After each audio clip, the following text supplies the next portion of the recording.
So we covered a lot. I hope you guys were able to take some away from it. I may have talked a little quickly, but I can certainly go back to any slides if anybody has questions regarding any specifics. If we need to talk about difference between Roth and traditional IRAs and advantages of the two, I'm happy to touch on those. I hope you guys enjoyed the presentation. And does anybody have any questions regarding anything that was covered today?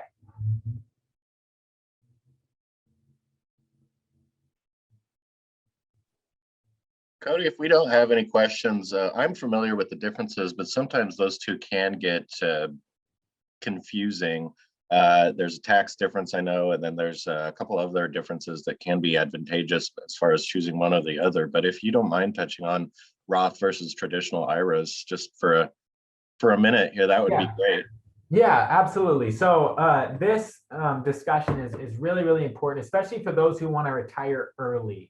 A Roth IRA is, I think I'm a little biased towards Roth IRAs. I really, really like them, partially because they're more flexible. So a traditional IRA, as many of you may already know, you put money in that is tax deferred, so you don't pay taxes now. The con of that is you pay taxes later. So you're not going to avoid the taxes. There's no way to avoid the taxes. But the idea with a traditional IRA is you defer the taxes now and you pay it later. With a Roth IRA, you're contributing after-tax money into your Roth. And so you're paying the taxes now, but you don't have to worry about it later. The biggest advantage of that is usually, especially if you have a long time horizon, a Roth could have 40 years of earnings that you never have to pay taxes on, versus a traditional IRA that could have 40 years of earnings that you're going to have to pay taxes on dollar for dollar.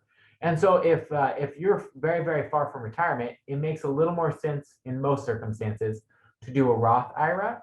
Some lesser known benefits of a Roth IRA is that any amount that you contribute to a Roth IRA can be accessed at any time for any reason without any sort of penalty. You don't have to wait till age 59 and a half to make those withdrawals. That only accounts for your contributions. That does not account for earnings. You cannot access earnings in a Roth IRA until you're age 59 and a half. If you do, you would be hit with a 10% penalty, and you'll likely have to pay additional income tax on it. It's a really bad idea to try to access earnings to a Roth prior to age 59 and a half.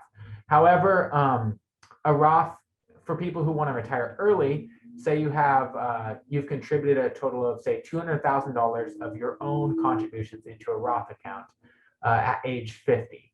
And you say to yourself, hey, I want to retire and I want to live off of my Roth, and I only need about $20,000 a year to live. What you can actually do, since you made those were your contributions, you can actually draw $20,000 a year from your initial $200,000 contributions to get you to age 59 and a half, where you can start drawing on the earnings from your Roth. So if you want to retire early and that's something that interests you, a Roth is a wonderful way to do it. Invest early, invest often, and you'll hopefully accumulate a large amount of earnings and hopefully accumulate a large amount of contributions. Roth, another thing to consider is a lot of people at age 72 now, they just increased that RMD requirement. At age 72 with a traditional IRA or 401k, the IRS says, hey, you've had tax deferred growth long enough. You're going to have to start taking withdrawals at that age and paying taxes on those withdrawals. You have no choice, or you could, if you do miss it and miss an RMD, you can be hit with penalties as high as 50% of your missed RMD. So it's a really bad idea to miss an RMD. With a traditional IRA, they force you to take those RMDs. With a Roth IRA, since you've already paid taxes on the money in the account, there's no RMD. So nobody's going to tell you, hey, you need to take those funds. You could have those funds in that account indefinitely if you wanted to. So just a little more flexibility with the Roth. On some circumstances, it does make more sense to have a traditional IRA over a Roth IRA, but that would be definitely a case-by-case discussion. But those are the primary differences, along with some of the lesser known benefits. If retiring early is something that is a high priority to you, a Roth, at least in my opinion, is a much more effective way to do it. Excellent, thank you. That actually segues nicely into a next question. You may have chatted on this, and I apologize, I had to take a call, of course. But Social Security ages, I don't know if you touched on that or not.